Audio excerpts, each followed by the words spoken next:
Assalamualaikum warahmatullahi wabarakatuh.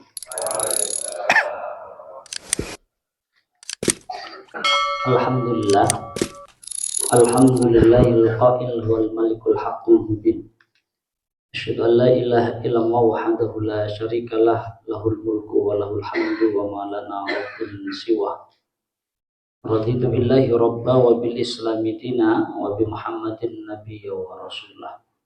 Rabbi zidni ilma warzuqni fahma amin amin ya rabbal alamin. Ma'asyiral muslimin, jamaah salat subuh yang dirahmati oleh Allah Subhanahu wa taala. Syukur alhamdulillah atas segala limpahan nikmat karunia Allah sampai detik ini kita masih bisa beristiqomah di dalam jalan keimanan. Masih bisa mempertahankan apa yang menjadi sebuah keyakinan kita untuk senantiasa mendekatkan sujud tersungkur hanya menghadapkan diri kepada Allah Subhanahu wa taala. Shalawat kepada Nabi Muhammad SAW. Ibu bapak yang dirahmati oleh Allah Subhanahu wa taala, yang pertama kami mohon maaf karena kami ini pemain cadangan. Pas saya kosong jamaah di belakang dengan harapan ingin sholat subuh berjamaah khusyuk mendengarkan kultum, ternyata suruh kultum. Tak tahu ini jadwalnya siapa. Tapi ya watawasau bil haqqi watawasau bis sabr itu menjadi sebuah tradisi di dalam Islam. Termasuk itu menjadi bekal untuk kemudian kelak kita saling bisa memberikan syafaat. Istaghfiru minal ikhwan. Fa inna likulli mu'min syafa'ah. Perbanyaklah kawan, perbanyaklah pergaulan dalam kebaikan, perbanyaklah relasi dalam keimanan. Karena sesungguhnya sesama mukmin kelak akan saling memberikan syafaat, saling bisa membantu ketika mereka saling bersaksi, ya Allah, saat di dunia dulu kami bareng-bareng saling memberikan nasihat. Saat di dunia kami dulu bareng-bareng berjamaah ibadah, bareng-bareng meninggikan asma Engkau ya Allah. Maka ibu bapak yang dirahmati oleh Allah, salinglah kemudian bergaul dalam keimanan dan kebenaran.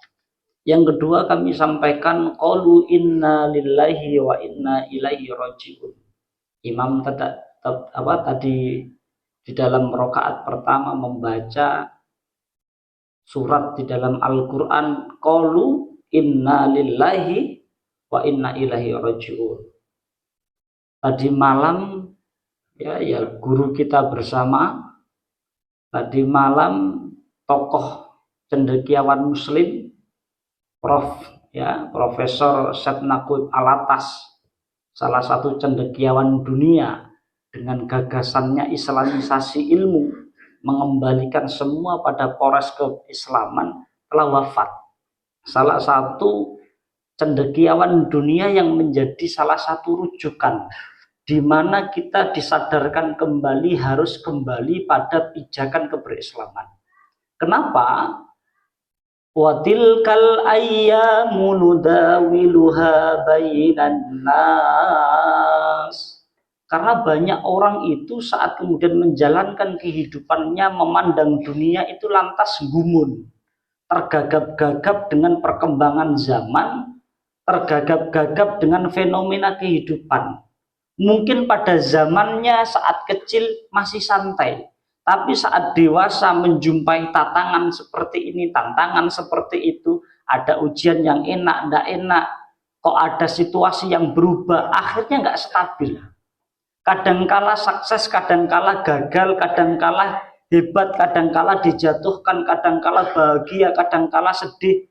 Semua silih berganti dan itu diputar oleh Allah. Lah bagi kita orang yang beriman maka tidak akan memandang itu semua dengan sesuatu yang gumun atau sesuatu yang wah. Tetapi kita punya pegangan bahwasannya apapun yang terjadi harus kita kembalikan pada sumbu keberislaman. Lah ketika siapa yang mengembalikan pada sumbu keberislaman, yaitu tuntunan, maka bisa dipastikan 100% Allah Subhanahu wa taala akan membimbing jalur hidupnya. Walladzina jahadu fina lanahadiyannahum subulana. Dan siapa yang bersungguh-sungguh untuk berharap mencari keridhaan Allah melalui jalan petunjuk syariatnya yaitu Islam, menjalankan ketaatannya dengan segala kesabaran dan pengkhidmatan, lanahadiyannahum, maka sungguh kami Allah subulana akan memberikan jalan petunjuk subulana di dalam semua jalan-jalan permasalahan kehidupannya. Maka kalimat subul itu bukan mufrad, bukan makna tunggal, tetapi makna jamak yang menunjukkan setiap kita ini masalahnya nggak hanya satu. Ada yang punya masalah rumah tangga, ada yang punya masalah kesehatan, ada yang punya masalah finansial, ada yang mempunyai masalah pendidikan, ada yang punya masalah dalam urusan kemasyarakatan, ada yang punya masalah dalam pemikiran, bahkan urusan dirinya sendiri belum selesai. Lanahadiyannahum, ketika kita kembali kepada orientasi kepada Allah, bertujuan karena Allah, cari ridha Allah, Allah itu bimbing. Lanahadiyannahum, sungguh kami Allah. Semalam Ustadz Syahrir menyampaikan sebenarnya senada kalimat kalau kemudian di dalam Quran yang menunjukkan kalimat nahnu, kami Allah, itu berarti menunjukkan ada keterlibatan. Berarti kalau pengen Allah memberikan petunjuk pada diri kita, maka pastikan kita juga terlibat untuk menjemput petunjuk itu. Ibu bapak yang dirahmati oleh Allah Subhanahu wa taala, maka ditegaskan oleh sebagian ulama, laisal ajibu mimman halaka kaifa halaka, walakinnal ajibu mimman najah kaifan najah. Saya nggak takjub, saya nggak heran dengan orang gagal. Gimana caranya gagal? Tapi yang saya herankan adalah bagaimana orang itu sukses, caranya sukses. Artinya apa ibu bapak? Kalau orang gagal pun boten usah dipelajari. Gelundang-gelundung mesti gagal. Nggak usah serius mesti gagal. Artinya nggak pernah dijual buku kitab langka cepat untuk menjadi orang gagal. Itu tidak ada. Napa nanti bapak beli kitab buku 1001 cara menjadi orang gagal? Wonten napa mboten? Tidak dijual karena tidak laku. Nggak usah dipelajari, kita semua bisa jadi gagal. Tetapi yang menjadikan kita takjub adalah walakinnal ajibu mimman najah kaifan najah.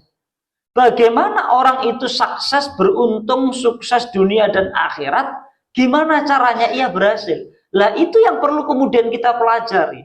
Begitu pula di dalam bulan suci Ramadan kita sudah memasuki 10 ketiga. Bagaimana kita sukses nanti di dalam memperoleh Lailatul Qadar? Wa ma adraka ma Lailatul Qadar. Lailatul po Lailatul. Oh. Wa ma adraka ma Lailatul Qadar.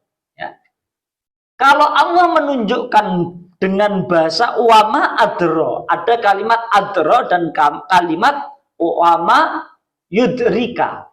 Ada adroka, ada yudrika. Kalau Allah menggunakan bahasa yudrika, berarti Allah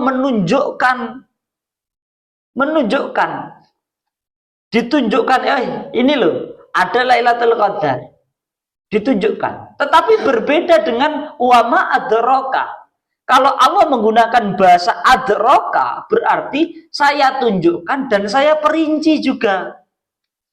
Dan di dalam pembahasan ayat Lailatul Qadar itu menggunakan kalimat adroka. Berarti apa? Jelas diperinci oleh Allah. Maka kok sampai kita tidak mendapatkan itu, alangkah kita ruginya. Ustadz, lantas bagaimana rincian itu? Yang pertama, karena adro, satu mesti di bulan Ramadan. Jangan cari di luar Ramadan, boten ketemu. Ya, boten kepanggih. Yang kedua apa? Saat kemudian malam ke-30 atau malam 10 ke terakhir atau 10 ke 3. Tetapi semuanya harus dipersiapkan sejak dini. Kenapa? Karena segala sesuatunya harus diawali dengan pijakan. Tak mungkin kemudian kita kuliah tiba-tiba tanpa SD, SMP, SMA. Begitu pula 10 ke 3 juga adalah dampak dari upaya kita untuk menjemput malam ke 10 ke 3. Maka yang kedua adalah 10 hari terakhir. Di dalam hadis lain ditegaskan yaitu 10 hari terakhir di malam ganjil. Ustaz, lah ini beda ya Ustaz. Ada yang Rebo Kemis yang ganjil sing di dalam riwayat lain dan juga dibenarkan di dalam hadis yang sahih 7 hari terakhir. Nah, ini menunjukkan apa? Berarti kalau disebut malam ganjil yang pertama ada 1, 3, 5, 7, 9. Tapi kalau 7 terakhir, maka bisa jadi genap. Artinya apa? Yang paling cerdik dan paling cerdas, ya 10 hari itu diisi. Maka iktikaf itu tidak hanya menunggu ganjil, walaupun ganjil itu diperinci secara khusus. Tetapi boleh jadi juga nggak mesti diganjil. Pun jelas sampai sini ya. Karena seringkali kita hanya memahami diganjil, akhirnya lah kalau beda gini jenengan pribun. Maka Islam sudah memberikan ajaran yang sangat luar biasa. Lah inilah yang disebut dengan adroka. Ditambah lagi yang keempat, yaitu diupayakan di malam hari. Ustadz, kami libur, berhalangan, haid, datang bulan. Tapi kalau saya lihat ibu-ibu yang di belakang tampaknya tidak ada yang haid. Karena sudah tutup pabrik. Si Mbah haid mboten, Mbah? Haid jenengan. Lah kok ndobos jenengan? Maupun 60 kok tasik haid. Ya. Kalau yang datang bulan bagaimana Ustaz? Apakah bisa mendapatkan Lailatul Qadar? Bisa. Loh, kan nggak boleh sholat. Iya, memang nggak boleh sholat. Orang kalau kemudian berhalangan haid itu tetap bisa mendapatkan Lailatul Qadar karena ia hanya meninggalkan ibadah-ibadah yang sebagian saja. Di antaranya puasa ndak, sholat juga ndak. Tapi kan boleh membaca zikir. Sebagian ulama mengatakan boleh baca Al-Quran tanpa menyentuh Qurannya. Artinya apa? Ya tidak apa-apa. Masih bisa melakukan ibadah-ibadah yang lain. Apa Ustadz ibadahnya? Ya banyak. Zikir-zikirnya apa? Ya terserah. Macam-macam. Zikirnya macam-macam. Apalagi kalau kita mengatakan kita mencintai Allah dan Rasulnya. Man ahabba syai'an kathura min dzikri. Maka kita akan memperbanyak zikir kepada sang kekasih. Siapa? Allah Subhanahu wa ta'ala. Maka momentum dari peringatan Ramadan di 10 akhir ini kita jadikan upaya melecutkan diri agar kemudian kita betul-betul lebih menyempurnakan Ramadan kita dengan Lailatul Qadar. Lah itu disebut adroka. Jadi ada tahapan yang diperinci oleh Allah Subhanahu wa ta'ala. Lah dengan cara apa? Nah ini bocorannya. Biar kemudian kita nggak salah. Ya sebenarnya boleh. Berdiam diri iktikaf itu sudah bagus, zikir sudah bagus, tapi ada cara cepat, Pak. Cara cepatnya bagaimana? Cara cepatnya adalah dengan menjalankan kewajiban dan nawafil dan waktu-waktu dan kondisi yang paling dekat kita kepada Allah Subhanahu wa ta'ala. Kapan itu? Sholat. Wasta'inu bis-sabri was-sholat. Maka saat iktikaf diupayakan tidak hanya berdiam diri tok. Berdiam diri zikir, diselingi sholat. Terus duduk lagi zikir, diselingi lagi sholat. Karena itu mempercepat. Ya, aqrabu ma yakunu al-abdu min rabbih fahuwa sajid. Kondisi terdekat seorang hamba dengan Tuhannya saat sujud. Ustadz, ada yang berdiam diri di masjid iktikaf. Apakah kemudian itu sudah cukup? Ya kalau berbicara syarat rukun ya sudah cukup, ya. Tetapi apakah kemudian bisa juga menghadirkan Lailatul Qadar dengan sesuai harapan kita? Ya belum tentu. Maka kita menjemput segala sesuatunya dengan apa yang telah diajarkan Nabi, diantaranya kondisi terdekat itu kita jemput. Ya, kondisi yang paling dekat adalah saat sujud fa'athirud doa, maka perbanyaklah doa. Karena ada orang di dalam masjid itu kemudian badannya ada, raganya ada, tapi kemudian saat iktikaf pegang HP. Konten apa mboten? Banyak nampak kata banget. Tinggalkan dunia, taruh rumah. Kalau sudah niat iktikaf, tinggalkan perkara dunia dulu, kita kemudian fokus untuk kemudian khusyuk kepada Allah. Alam ya'ni lilladzina amanu an takhasha'a qulubuhum li dzikrillah wa ma nazala minal haqq wa la yakunu kalladzina utul kitaba min qabl fatala alaihimul amadu faqasat qulubuhum wa katsirum minhum fasiqun. Kapan bagi engkau yang ngaku iman, yang ngaku jamaah subuh, yang ngaku taklim, yang ngaku tarawih puasa, kapan khusyuknya? Nunggu sakit, nunggu kemudian komplikasi, nunggu bencana, nunggu gempa, nunggu kematian, nunggu apa lagi kata Allah? Wa ma nazala minal haq. Qur'annya jelas sudah saya turunkan. Nasihatnya jelas, para ulama sudah menyampaikan, mubalignya sudah menyampaikan. Tetapi apa yang terjadi? Wala yakunu kalladzina utul kitaba min qabl. Dalam waktu yang panjang, sehari, 2 hari, 3 hari, seminggu, sebulan, 2 bulan, Qur'annya mboten dipegang sama sekali. Maka salah satu cara iktikaf itu dengan memperbanyak zikir, salah satunya baca Qur'an. Ketika Qur'annya ditinggalkan, faqala alaihimul amadu faqasat qulubuhum, dalam waktu yang lama sekali, pelan-pelan akhirnya hatinya mengeras. Kalau hatinya mengeras, akhirnya apa? Mati. Lah akhirnya kalau mati, khatamallahu ala qulubihim wa ala sam'ihim wa ala absarihim ghishawatu wa lahum adabun azim. Maka nggak usah kaget kalau besok lihat orang yang lulusan Ramadan, jebolan Ramadan, lulus dari 30 hari, tapi kemudian saat ditanya dalam konteks keromadanan, nggak berdampak. Kenapa? Karena kemudian Ramadannya memang tidak membekas. Karena memang bebal hatinya sudah mati, tidak terisi dengan penempaan-penempaan di bulan suci Ramadan. Maka 10 hari terakhir, saran saya Mas Jainuri dan Bim Takmir semua, saran saya di 10 hari terakhir saya izin jam dindingnya ditetel mawon. Ya, karena banyak nanti tarawih jam dinding, kajian jam dinding, semua hitungannya jam dinding, sehingga jam dinding seringkali mengganggu rutinitas ibadah karena pengen kayak cepet rampung. Gitu apa nggih?